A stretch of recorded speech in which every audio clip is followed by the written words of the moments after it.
बिस्मिल्लाहिर्रहमानिर्रहीम अस्सलाम वालेकुम डियर स्टूडेंट्स, मैं हूं जाज़ेब खान। नेक्स्ट हमारे पास जो टॉपिक है वो हमारे पास है equilibrium constant and it's units. Equilibrium constant क्या होता है और इसके यूनिट किस तरह होते हैं। लास्ट टाइम हमने लॉ ऑफ मास सेक्शन में डिफाइन किया था इक्विलिब्रियम कांस्टेंट क्या होता है, केसी बोलते हैं। हमने उसका फार्मूला भी देखा था कि केसी असल में हमारे पास रेशो होती है किसकी, कि हमारे पास जो क्या होती हैं प्रोडक्ट की कंसंट्रेशन होती हैं, उनको हम डिवाइड कर देते हैं किन चीज़ की कंसंट्रेशन से, रिएक्टेंट की कंसंट्रेशन से। और इसी तरीके से प्रोडक्ट के जो हमारे पास कोफिशिएंट होते थे वो भी रेज टू पावर में चले जाते थे, और जो रिएक्टेंट के हमारे पास क्या होते थे कोफिशिएंट होते थे वो भी रेज टू पावर में चले जाते हैं। अगर मैं इसको डिफाइन करूँ कि इक्विलिब्रियम कांस्टेंट क्या होता है, तो equilibrium constant is a ratio of product. क्या होती है हमारे पास, रेशियो होती है किसकी, product of concentration of product. कि हमारे पास जो प्रोडक्ट बनते हैं किसी भी रिएक्शन में, उनके जो प्रोडक्ट की कंसंट्रेशन होती है उसके raise to power of coefficient, उसी रिएक्शन में कि प्रोडक्ट के कोफिशिएंट हैं वो किस में चले जाते हैं, रेज टू पावर में चले जाते हैं। किस चीज़ की रेशियो होती है, टू द प्रोडक्ट। अब पहले ऊपर नोमिनेटर में हम प्रोडक्ट की बात करेंगे रिएक्शन की, और डिनोमिनेटर में हम प्रोडक्ट ऑफ रिएक्टेंट की बात करेंगे।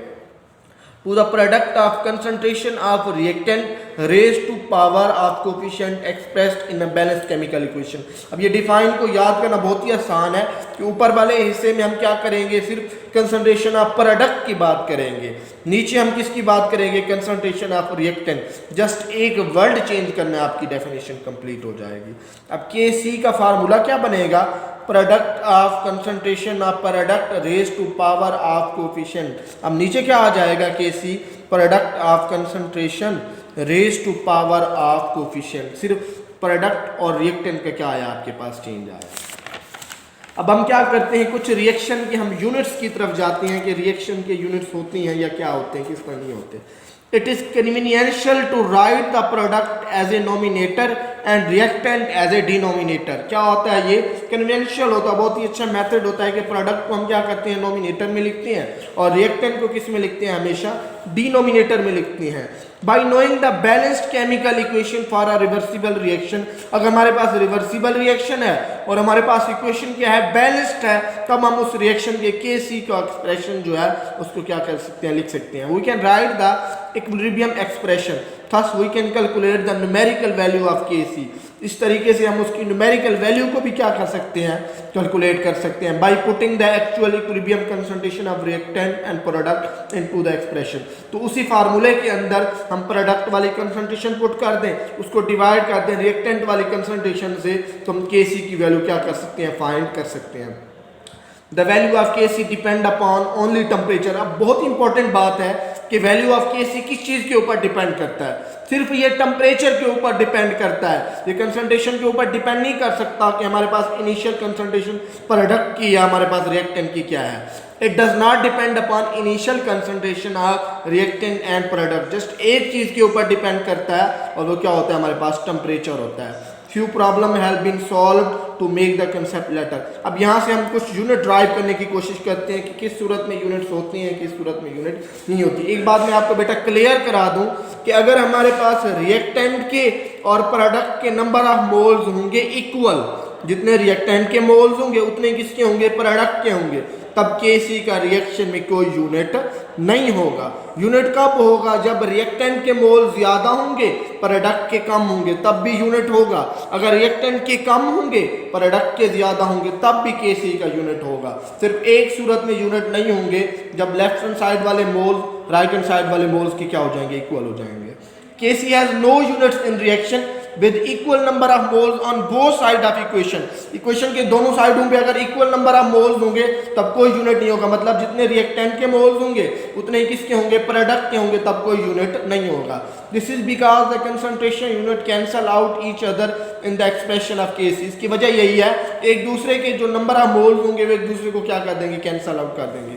अब एक हम जनरल रिएक्शन से देखते हैं कि जब हाइड्रोजन गैस आयोडीन गैस के साथ रिएक्ट करता है तो एक रिवर्सिबल प्रोसेस होता है, और 2 मोल हाइड्रोजन आयोडाइड के बन जाते हैं। ये भी एक गैस है। अब देखें लेफ्ट हैंड साइड पे कितने मोल्स हैं आपके पास, 1 मोल स्टूडेंट्स हमारे पास हाइड्रोजन का है, 1 ही मोल हमारे पास आयोडीन गैस का है, 2 मोल्स हो गए। अब प्रोडक्ट में देखें तो उसके भी 2 मोल बने हैं, लेफ्ट साइड पे भी 2 मोल्स तो राइट साइड पे भी 2 मोल्स, अब दोनों बराबर हो गए। मैंने आपको पहले ही बताया कि अगर दोनों साइडों में नंबर ऑफ मोल्स बराबर तब केसी का कोई यूनिट नहीं होगा।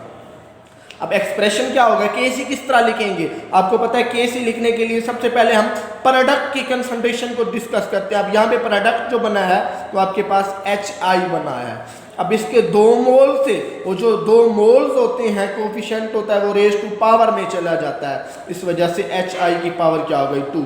अब नीचे हम रिएक्टेंट के नंबर ऑफ मोल्स लिखते हैं। अब रिएक्टेंट की कंसंट्रेशन किस तरह लिखेंगे, हाइड्रोजन गैस का 1 नंबर ऑफ मोल्स हो गया, बिल्कुल सेम हो गया, आयोडीन का भी सेम हो गया। अब हमने कहा था कि हमारे पास जो कंसंट्रेशन है इसका यूनिट क्या होता है, MCQs में पूछ सकता है कि एक्टिव मासेस में हमारे पास कंसंट्रेशन का यूनिट क्या होता है, तो मोल पर डेसीमीटर क्यूब होता है। तो HI की कंसंट्रेशन का यूनिट क्या होगा, मोल पर डेसीमीटर क्यूब, लेकिन उसकी पावर 2 है तो ऊपर से पावर क्या हो जाएगी 2 हो जाएगी। नीचे से आ जाए, हाइड्रोजन की भी कंसंट्रेशन है उसका भी सेम यूनिट होगा मोल पर डेसीमीटर क्यूब, इस वजह से आयोडीन की कंसंट्रेशन है उसका भी सेम यूनिट होगा। अब ऊपर पावर है 2, नीचे इसकी भी एक पावर है इसकी भी एक पावर है, 1 और 1 क्या हो जाएगा 2, तो ऊपर वाला नीचे वाले को क्या कर देगा, कैंसल आउट कर देगा, इस वजह से केसी के यूनिट नहीं होंगे। हमने पहले इक्वेशन को देख के ही पता चल जाता है इसके यूनिट नहीं होंगे क्योंकि दोनों के नंबर ऑफ मोल्स बराबर है। अब एक ऐसा रिएक्शन भी देख सकते हैं जिसमें हमारे पास क्या होंगे, नंबर ऑफ मोल्स इक्वल नहीं होंगे। For reaction in which number of moles of reactant and product are not equal in a balanced chemical equation, balance chemical equation में number of moles of reactant और product बराबर नहीं हो तब केसी के units होंगे। अब देखिए जब हमारे पास हाबर प्रोसेस में हम लोग क्या बनाते हैं, अमोनिया बनाते हैं, नाइट्रोजन गैस है, 3 मोल हाइड्रोजन को उसके साथ क्या करते हैं, रिएक्ट करते हैं और 2 मोल किसके बना देते हैं, अमोनिया के बना देते हैं, 2NH3 है। अब रिएक्शन देखिए आपको पता चलेगा कि दोनों के नंबर ऑफ मोल्स बराबर नहीं है। यहाँ पे 1 नंबर ऑफ मोल्स है नाइट्रोजन का, 3 नंबर ऑफ मोल्स है हाइड्रोजन के, 3 और 1 कितने हो गए 4, लेकिन प्रोडक्ट में हमारे पास 2 नंबर ऑफ मोल्स बने हैं तो ये 4 हो गए ये 2, तो दोनों बराबर नहीं है। इस सूरत में हमारे पास केसी का यूनिट नहीं होगा। अब केसी की अगर एक्सप्रेशन लिखें तो हम सबसे पहले प्रोडक्ट को लिखते हैं। प्रोडक्ट हमारे पास अमोनिया बना है NH3, क्योंकि उसके 2 कोफिशिएंट था तो उसकी पावर क्या हो गई 2 हो गई। नीचे हम रिएक्टेंट को देखते हैं, अब नाइट्रोजन को लिखा बिल्कुल सेम आ गया, हाइड्रोजन को लिखो, लेकिन क्योंकि हाइड्रोजन की क्या होते कोफिशिएंट 3 थे, उसका अधिसर 3 था तो उसकी पावर क्या हो गई 3। अब हम क्या करते हैं, इसके यूनिट लिखते हैं कंसंट्रेशन के। अमोनिया की कंसंट्रेशन का यूनिट होगा मोल पर डेसीमीटर क्यूब, क्योंकि उसकी पावर 2 था तो ऊपर पावर क्या हो गया 2। नीचे हाइड्रोजन की भी कंसंट्रेशन के यूनिट्स लिखा, इसकी हाइड्रोजन नाइट्रोजन की भी कंसंट्रेशन का यूनिट लिखा। अब ऊपर पावर है 2, नीचे इसकी पावर 1 है, इसकी पावर क्या है 3, 3 और 1 क्या हो जाएंगे 4, नीचे पावर 4 हो गई, ऊपर 2 4 को डिवाइड करेगा तो नीचे पावर क्या बच जाएगी 2 बच जाएगी। अब ये जो एक्सप्रेशन है जब हम इसको ऊपर ले जाएंगे तो इनके साइन क्या हो जाएंगे, चेंज हो जाएंगे। इधर इसको ओपन करें तो मोल का स्क्वायर हो जाता है, लेकिन इसी मोल के स्क्वायर को जब बटा से ऊपर ले जाएंगे उसकी पावर क्या बन जाएगा -2। इधर डेसीमीटर की -3 को जब 2 से मल्टीप्लाई करेंगे तो -6 होगा, लेकिन जब उसको बटा से ऊपर ले जाएंगे तो वो आपके पास क्या हो जाएगा +6 हो जाएगा। तो अगला हम हमारे पास जो टॉपिक है वो बहुत ही इंपॉर्टेंट टॉपिक है, वो क्या है, importance of equilibrium constant. Importance of equilibrium constant paper में बहुत बार आने वाला long question, importance of equilibrium constant क्या होता है।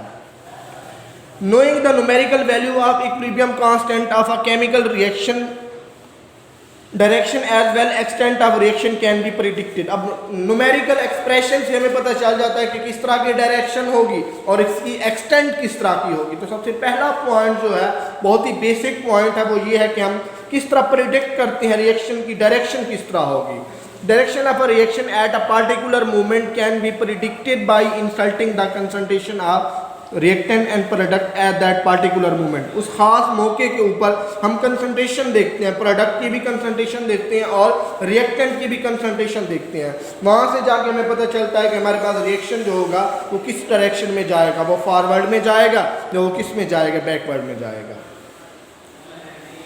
Consider the gaseous reaction of hydrogen with iodine. एक जनरल रिएक्शन देखते हैं जिसमें हाइड्रोजन किसके साथ रिएक्ट करता है, आयोडीन के साथ। पीछे भी हमने ये रिएक्शन देखा था, तो 2 मोल किसके बना देता है, हाइड्रोजन आयोडाइड के बना देता है। अब इसका केसी जो रिएक्शन का उसने बताया है खुद, वो ये क्या है कि हमारे पास केसी कितना है 57 और टेम्परेचर कितना होगा हमारे पास 700 डिग्री सेंटीग्रेड क्या होगा टेम्परेचर। केल्विन, बल्कि 700 केल्विन क्या होगा हमारे पास टेम्परेचर होगा। उसके बाद बोलता है कोई draw the sample from the reaction. अब रिएक्शन से हम कुछ सैंपल को क्या कर लेते हैं, अलहदा कर लेते हैं। हाइड्रोजन को भी कुछ अलहदा कर लेते हैं, आयोडीन को भी कुछ अलहदा कर लेते हैं, और हाइड्रोजन आयोडाइड को भी कुछ अलहदा कर लेते हैं। अब नीचे यहाँ पे स्मॉल टी लिखा हुआ, टी का मतलब है टाइम। जिस टाइम में हम सैंपल को क्या कर रहे हैं उसमें से अलहदा कर रहे हैं, वो टाइम क्या है। उस टाइम के मुताबिक हम फिर क्या करते हैं, QC फाइंड करना चाहते हैं। अब QC क्या होता है, वो बताते हैं subtract T with the concentration sample means the concentration are measured at some time t is not necessarily at equilibrium. When we put these concentration into equilibrium constant units we obtain the value of called reaction QC. अब जब हम equilibrium expression के अंदर ये value put करते हैं लेकिन इसके साथ हम स्मॉल t लगाते जाते हैं तब ये हमारे पास KC नहीं होता बल्कि क्या बन जाता है, QC बन जाता है। QC का मतलब है हम कुछ टाइम के अंदर ये क्या कर रहे हैं, ये फाइंड कर रहे हैं, ये वैल्यूज फाइंड कर रहे हैं। अब देखिए हाइड्रोजन आयोडाइड के 2 मोल थे, उसका क्या हो गया हमारे पास स्क्वायर हो गया था। इसी तरीके से 1 मोल हाइड्रोजन का था और 1 मोल किसका था, आयोडीन का था। वैल्यू पुट की जो उसने हमें बताई हुई थी 0.40 का स्क्वायर हो गया, नीचे क्या हो गया हमारे पास 0.10, 0.20। अब यहाँ से जो हमारे पास 8 आया है ये किसका आया है, QC का आया है। बेसिकली हम दोनों का कंपेयर करना चाहते हैं कि KC और QC का आपस में क्या रिलेशन है। As a numerical value of QC is 8 less than KC।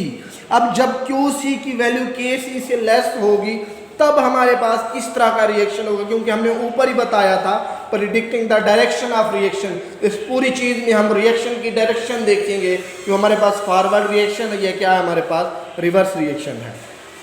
It requires more concentration of product, therefore reaction will not move in forward. अब यहाँ से 3 एक्सप्रेशन होंगे जिनको हम क्या करेंगे, डिस्कस करेंगे। The reaction quotient QC is useful because it predicts the direction of reaction by comparing the value of QC KC। ये 3 चीज़ें बड़ी इंपॉर्टेंट है, MCQs में भी पूछेंगे, शॉर्ट क्वेश्चन में भी पूछते हैं, लॉन्ग क्वेश्चन में आता है कि QC और KC का क्या रिलेशन है आपके पास। KC होगा इक्विलिब्रियम कांस्टेंट, QC हमारे पास क्या होगा, रिएक्शन क्वोशिएंट होगा। अब पहली बात ये है कि हमारे पास thus we can make the generalization about the direction of reaction। जब आपके पास QC क्या होगा, कम होगा किससे, KC से, तब आपके पास जो रिएक्शन जाएगा वो किस में जाएगा, फॉरवर्ड डायरेक्शन में जाएगा। किस में जाएगा, फॉरवर्ड में। जब QC क्या होगा, कम होगा, KC क्या होगा, ज़्यादा होगा, तब रिएक्शन किस में जाएगा, फॉरवर्ड में। जब QC ज़्यादा हो जाएगा किससे, KC से, तब जो रिएक्शन होगा वो किस में जाएगा, बैकवर्ड डायरेक्शन में जाएगा। और जब दोनों एक दूसरे के क्या हो जाएंगे, बराबर हो जाएंगे, तब हमारे पास रिएक्शन किस में होगा, इक्विलिब्रियम में होगा। फिर भी बता देता हूँ कि QC अगर होगा कम किससे, KC से, तब रिएक्शन जाएगा फॉरवर्ड। अब ये देख लें QC कम होगा तो प्रोडक्ट भी कम होगा, प्रोडक्ट कम होगा तो जरी बात रिएक्शन को फॉरवर्ड में लेके जाना पड़ेगा। दूसरी बात क्या है कि QC ज़्यादा होगा मतलब प्रोडक्ट बहुत ज़्यादा है, अब रिएक्टेंट कम पड़ गए हैं तो रिएक्शन किस में आएगा, रिवर्स में आएगा।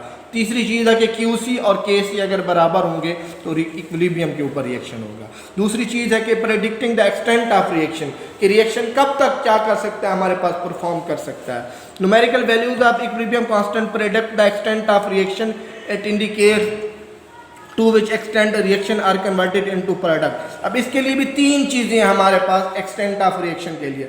सबसे बेसिक है कि large numerical value of KC, कि किसी रिएक्शन में हमारे पास न्यूमेरिकल वैल्यू किसकी, KC की बहुत ज़्यादा हो, वो किस चीज़ को शो करती है। The large value of KC indicate that equilibrium position of reaction mixture consist almost all product. अगर KC की वैल्यू बहुत ज़्यादा होगी इसका मतलब है हमारे पास सारे क्या होंगे, प्रोडक्ट होंगे, और रिएक्शन क्या होगा, ऑलमोस्ट कंप्लीट होने वाला होगा। रिएक्टेंट आर निग्लिजिबल, रिएक्शन हमारे पास रिएक्टेंट कुछ है ही नहीं, the reaction has almost gone to completion.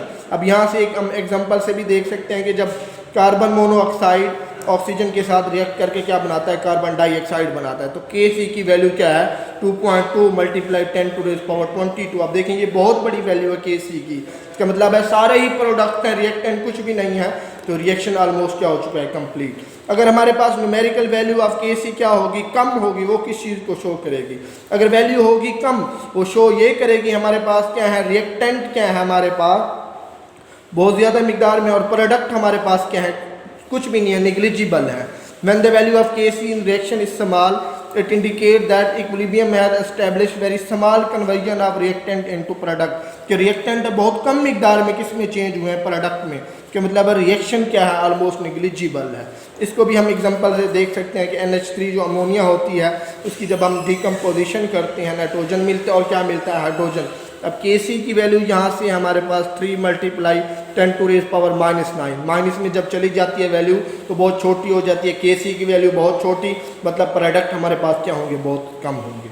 आखिरी बात है हमारे पास ना बहुत ज़्यादा वैल्यू हो और ना बहुत क्या हो, कम वैल्यू हो, तो तब हमारे पास दोनों जो होंगे वो क्या होंगे, कंपेरेबल होंगे, फॉरवर्ड और रिवर्स जो होंगे क्या होंगे, कंपेरेबल होंगे।